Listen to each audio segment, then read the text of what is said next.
Asa untuk rakyat, asa untuk negara. Saya pertaruhkan reputasi politik saya. Saya pertaruhkan reputasi politik saya. Saya pertaruhkan reputasi politik saya.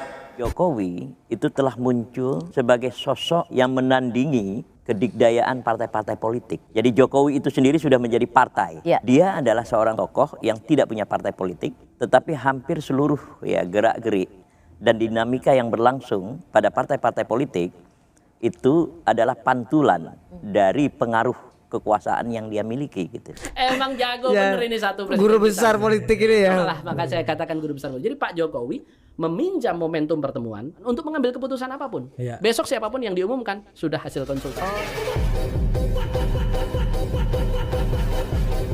Beliau tuh sering kali sen kanan belok kiri. Sen Atau kanan belok kiri. kanan. Artinya kalau kita membaca langkah politik beliau itu tidak boleh langkah demi langkah, tapi harus fragmen yang utuh. Karena cerita itu belum berakhir. Ciri ketiga, beliau itu bermain selalu di tubir jurang. Jadi melangkah itu di pojok-pojok. Nah kalau orang salah ngikutin, kita yang cemburu. Ya, kalau melihat dari apa yang dilakukan Pak Jokowi hari ini, saya masih merasa bahwa itu adalah sebuah strategi dari Pak Jokowi untuk mengamankan negara ini, teman-teman. Jadi beliau pernah berstatement bahwa akan mempertaruhkan reputasi politiknya untuk kemajuan bangsa ini. Dan itu benar-benar dilakukan hari ini dan membuat semuanya suasana perpolitikan hari ini menjadi menghangat ya. Karena manuver-manuver yang dilakukan oleh Pak Jokowi. Karena saya masih berpikiran positif apa yang dilakukan Pak Jokowi, mengorbankan dirinya, mengorbankan reputasinya, mengorbankan nama baiknya untuk kemajuan bangsa ini ke depan, teman-teman. Saya masih berpikiran seperti itu. Ya. Agama, Amin atau Pragi? Amin. Kenapa mau pilih Amin? Pak Anies dermawan. Dermawannya gimana? Pak Anies dermawan. Kalau bayar pakai APBD suka kelebihan. Ya, coba selain itu. Partai Cak Imin, jenius dan amanah. Jenius dan amanahnya gimana? Iya. Janji BBM gratis belum terrealisasi, sudah klarifikasi. Terus coba kasih kata-kata buat pasangan Amin. Calon presiden dan calon wakil presiden saja. Iya. 2024. Amin. Amin. Ya Allah. Ada apa? Keadaan negara genting, Pak. Halo guys, selamat good menjelang malam. Bagaimana kalian sudah dengar dan simak nggak video singkat yang aku potong tadi? Itu adalah video momen di mana saat gerakan 30 September pemberontakan PKI, kelompok imigran atau yang dinamakan PKI saat menjemput paksa para jenderal. Di situ ada kata-katanya. Negara lagi genting, negara sedang genting jenderal katanya. Dia saat memaksa untuk jenderal itu untuk diseretnya. Nah, paham nggak kalian dengan arti genting itu? Gawat. Negara sedang genting. Genting itu sama dengan darurat. Gawat, atau darurat. Sedang tidak baik-baik aja, atau dalam keadaan yang sangat sangat membahayakan, itu namanya genting sudah. Sama dengan yang seperti yang sering kalau sekarang ini bahasanya negara sedang tidak baik-baik saja katanya. Itulah pola cara bahasa pemberontakan kelompok imigran atau dinamakan PKI di Membuat era itu. seolah-olah suasana negara Jadi genting. ada nggak kesamaan? Padahal enggak. Kata-kata negara sedang genting atau yang sekarang ini negara sedang tidak dalam keadaan baik-baik saja. Seperti yang video yang ini. Indonesia sedang tidak dalam keadaan baik-baik saja. Nah, dengar nggak Ini cuma satu ini aja yang aku tampaikan, yang satu aja. Artinya negara dalam keadaan sedang tidak baik-baik saja. Banyak lagi yang mengatakan seperti itu saat ingin menumbangkan Bapak Jokowi sebagai pemimpin negara ini. Banyak. Rizal Ramli, Amin Rais, Rocky Gerung, dan banyak yang lain yang dengan dalih berkata negara ini sedang tidak baik-baik saja. Jadi Bapak Jokowi harus diturunkan dari jabatannya. Begitu kan? Kata-kata mereka ini sama dengan pola yang dilakukan PKI atau pemberontakan kelompok imigran di era itu. Sama kan? Tidak ada bedanya. Genting, negara sedang genting, atau dengan tidak baik-baik saja. Sama itu. Polanya sama sebenarnya. Hanya beda kata-kata aja. Cuma artinya sama. Jadi kita di sini tahu kan siapa sebenarnya PKI. Kelompok yang sering mengatakan negara sedang tidak baik-baik saja ini, yang dulu ingin menumbangkan Bapak Jokowi saat memimpin negara ini, yang ingin memaksa turun Bapak Jokowi saat menjadi presiden, itu dulu kelompok ini berada di kelompoknya Pak Prabowo. Tapi sekarang terpecah. Sebagian ada di kelompok Pak Prabowo sekarang, dan sebagian ada yang banyak berpindah ke kelompoknya Pak Anies. Itu sebenarnya. Jadi kalau kita dikata-katain PKI, sebenarnya PKI itu adalah mereka sebenarnya. Lihat kan? Itu bukti nyata. Cara pemberontakan kelompok imigran itu, PKI itu, saat menculik paksa para jenderal itu dengan alasan dan dalil negara sedang genting. Kalau sekarang kan era modern, negara sedang tidak baik-baik saja katanya.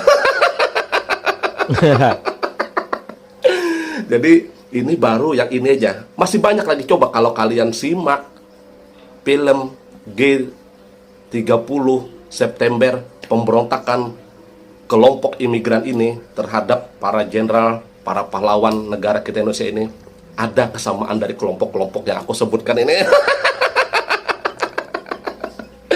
Untuk yang kelompok sebelah ya, jangan baper. Artinya ini aku tidak mengada-ada.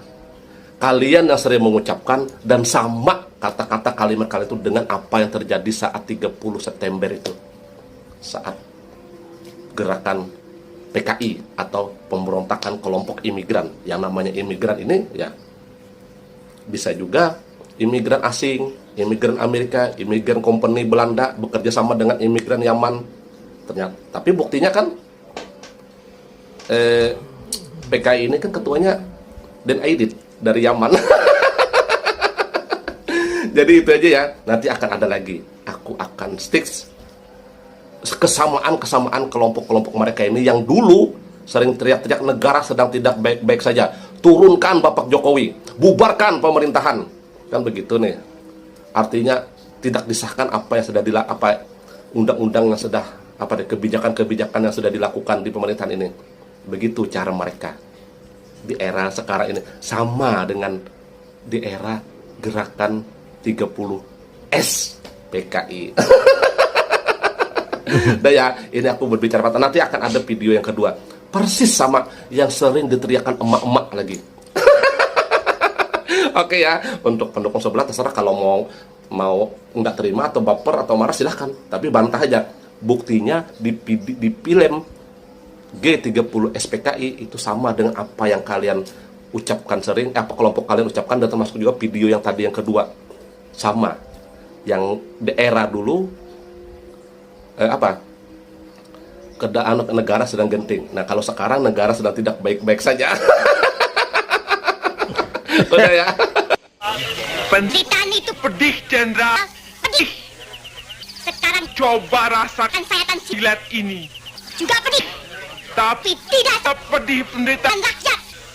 Halo guys, ini aku bikin PT lagi. Ya kita sambil ya santai-santai, happy-happy aja. Kalian sudah menyimak nggak video yang barusan tadi aku tampilkan tadi? Yang barusan tadi aku tampilkan. Dengar nggak kalimatnya? Suara dari emak-emak. yang saat itulah gerakan 30 September pemberontakan kelompok imigran atau PKI. Ya kan? Di situ katanya tadi, video tadi, penderitaan rakyat yang sangat pedih. Penderitaan apa bahasanya tuh rakyat menderita lah intinya, dan merasa pedih lah intinya lah gitu loh. Kalimat seperti emak-emak yang tadi di video tadi ya, sepertinya sekarang ini ya, sejak 2017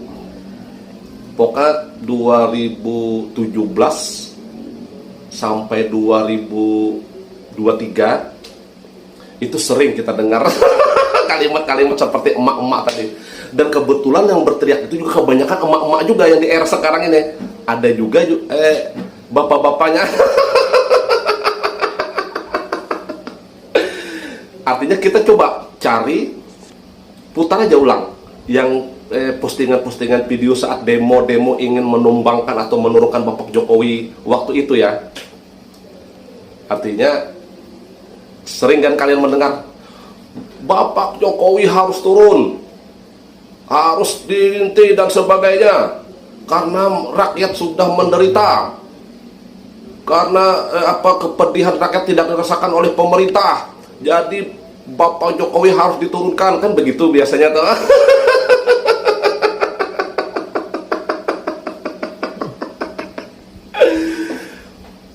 Kita dosa lah banyak kan, apalagi biasanya emak-emak tuh yang pakai kacamata, yang biasanya yang wah bawa-bawa apa itu, yang balik spanduk turunkan Bapak Jokowi itu kan, waktu itu kan begitu kan kalimatnya, rakyat sudah sangat menderita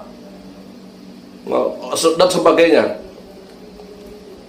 Rakyat sudah sekarang merasa sangat pedih dan menderita di era kepemimpinan Bapak Jokowi, kan begitu. Ya. Paham.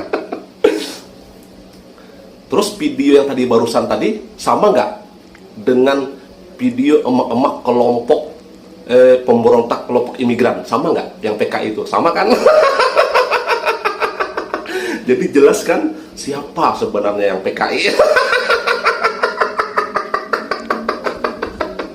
Ayo, yang lihat video aku ini pihak sebelah, ayo bantah. Karena kalian yang demo selama ini yang selalu teriak-teriak rakyat menderita, sangat menderita, itu dan ini tuh kalau Jokowi, sama kan dengan yang video yang emak-emak yang kelompok apa ini, yang pemberontak kelompok imigran ini atau PKI. Sama nggak? Ya sama lah. Jadi siapa sebenarnya PKI itu? Buka aja, cari aja video-video yang momen-momen saat demo-demo itu, mau yang bapak-bapaknya atau emak-emaknya, pasti ada kalimat itu.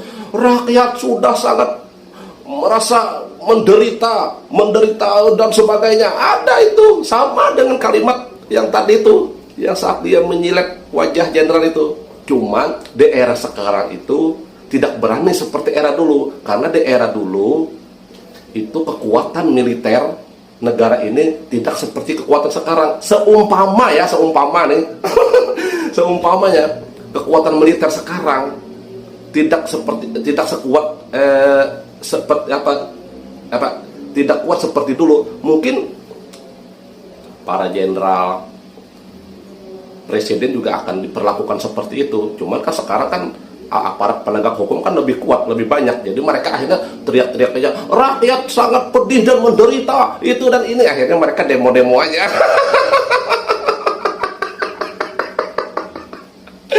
Jadi jelaskan siapa sebenarnya yang PKI.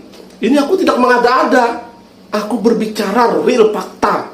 Coba kalau kita yang benar-benar bukan PKI, yang benar-benar cinta negara kita ini, cinta dengan mendukung pemerintahan, bangga dengan negara kita, ada nggak kita teriak-teriak rakyat sangat pedih dan menderita, itu dan ini? Nggak ada kan. Tapi kelompok mereka itu, nah, mulai dari bapak-bapaknya, emak-emaknya kan sama kan, di video aku sebelumnya juga kan sama kan. Nah, dengan alasan negara ini sedang tidak baik-baik saja, sama kurang lebihnya dengan yang negara sedang genting, nah sama aja itu. Nah sekarang ini lagi yang emak-emaknya lagi sangat pedih, menderita, nah sama kan dengan yang emak-emak biasa teriak-teriak di demo itu.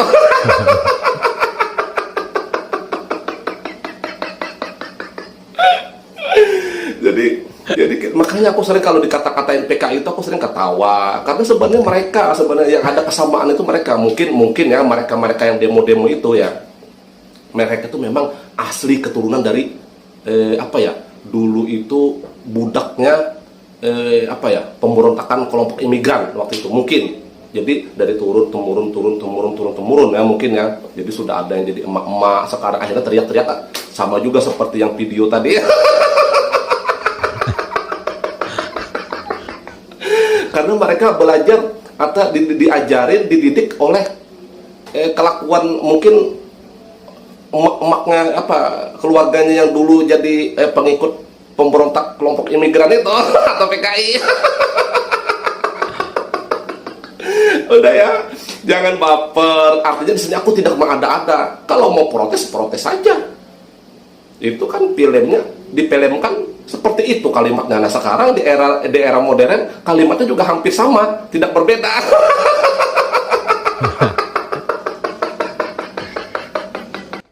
Tetap mengeluh, jangan pernah semangat.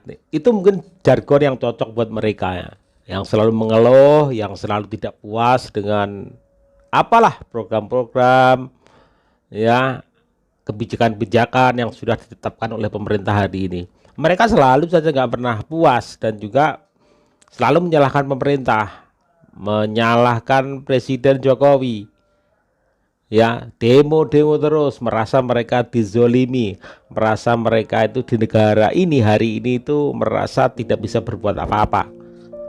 Lapangan kerja sulit, kemudian pokoknya tidak ada rasa syukurnya mereka hidup di negara ini, di pemerintahan hari ini. Ya memang mungkin saja benar apa yang dikatakan oleh abangnya ini. Mungkin dulunya dia turunan orang-orang seperti itu juga yang suka mengeluh kepada bangsa ini. Padahal negara ini baik-baik saja. Sudah dikatakan oleh mereka, negara ini rakyat sengsara. Ya negara ini sudah tidak baik-baik saja. Menciptakan suasana seolah-olah negara ini sedang dalam suasana yang genting. Ya sehingga urgent untuk segera diganti pemerintahannya, mengasulkan Jokowi, melengsarkan Jokowi. Ya, itulah pola-pola yang dilakukan dari sejak zaman dulu ya kayak gitu, melihat seolah suasana hari ini Republik ini sedang kacau balau begitu. Cobalah kalian rasakan. Dalam kehidupan nyata apa yang kalian rasakan? Apakah baik-baik saja? Apakah kalian merasa ini sulit banget begitu? Kalian masih bisa kemana-mana, makan bisa 3 kali. Ya, pekerjaan apapun sebenarnya kalian bisa lakukan kalau kalian nggak malu dan juga tidak banyak mengeluh. Dan mau bekerja keras dan berjuang keras, pasti ada jalannya. Jangan suka mengeluh. Makanya jargon yang cocok buat mereka adalah tetap mengeluh, jangan pernah semangat, itu cocok sekali. Makanya Pak Jokowi sudah wanti-wanti dari awal, bahkan beliau akan mempertaruhkan reputasinya supaya negara ini tidak dipegang orang-orang seperti itu. Jangan sampai salah pemimpin di kemudian hari. Begitu teman-teman. Akan mempertaruhkan reputasi ya. Karir politiknya akan dipertaruhkan untuk kemajuan Indonesia ke depan di Indonesia Emas 2045. Apa yang sudah diawali oleh Pak Jokowi hari ini harus dilanjutkan, yang jelas harus dilanjutkan. Ya, makanya teman-teman jangan pernah mengeluh, tetap semangat, jangan dibalik, tetap mengeluh, jangan pernah semangat, jangan dibalik kayak gitu. Ya, makanya apa sih korelasinya kalau disambungkan dari video awal tadi? Pak Jokowi tidak ingin negara ini dipegang oleh orang-orang yang salah. Nanti di 2024 jangan sampai dipegang orang-orang yang salah. Ya, tentukan pilihan hari ini teman-teman. Bagaimanapun pula pilihan kita hari ini menentukan masa depan Indonesia ke depan, walaupun itu satu pilihan, satu suara. Ya, sekali lagi Tetap mengeluh, jangan pernah semangat. Indonesia tidak dalam kondisi baik-baik saja. Indonesia genting, Indonesia carut marut, Indonesia kacau balau. Maka Jokowi harus dimakzulkan. Itu kata mereka. Padahal hari ini kita baik-baik saja, sehat walafiat, kemana-mana kita bebas. Ya, apalagi yang kurang? Kita masih bisa makan 3 kali sehari. Kita bebas berekreasi, berwisata kemanapun. Kita bebas mancing di pinggir kali. Kalau di tempat lain mungkin ya teman-teman ya, mungkin di Timur Tengah akan ada banyak granat-granat bom-bom yang dilontarkan, sehingga kita nggak bebas kemana-mana. Kita keluar bisa saja pulang menjadi mayat. Tapi di negara kita aman-aman saja. Apa yang harus dikeluhkan? Mari teman-teman kita bersyukur dengan keadaan hari ini yang kita alami di negara kita yang dalam kondisi sebenarnya baik-baik saja. Jangan sampai orang-orang yang menarasikan kekacauan di negeri ini, kegentingan di negeri ini, itu mereka bebas menggaungkan hal itu. Ya, karena ucapan adalah sebuah doa. Kalau kita sering mengucapkan, wah hidup ini sulit, hidup ini susah, maka yang timbul ada apa? Yang timbul adalah kesusahan yang akan kita alami, karena ucapan adalah sebuah doa. Jadi tetap tersenyum, ya tetap melakukan hal-hal positif, berpikir positif, agar apa yang keluar dari dalam diri kita adalah yang keluar adalah hal yang positif. Jangan mengeluh terus terhadap negara ini, jangan mengeluh terus terhadap pemerintahan ini, dan itu tidak ada gunanya. Wassalamualaikum warahmatullahi wabarakatuh.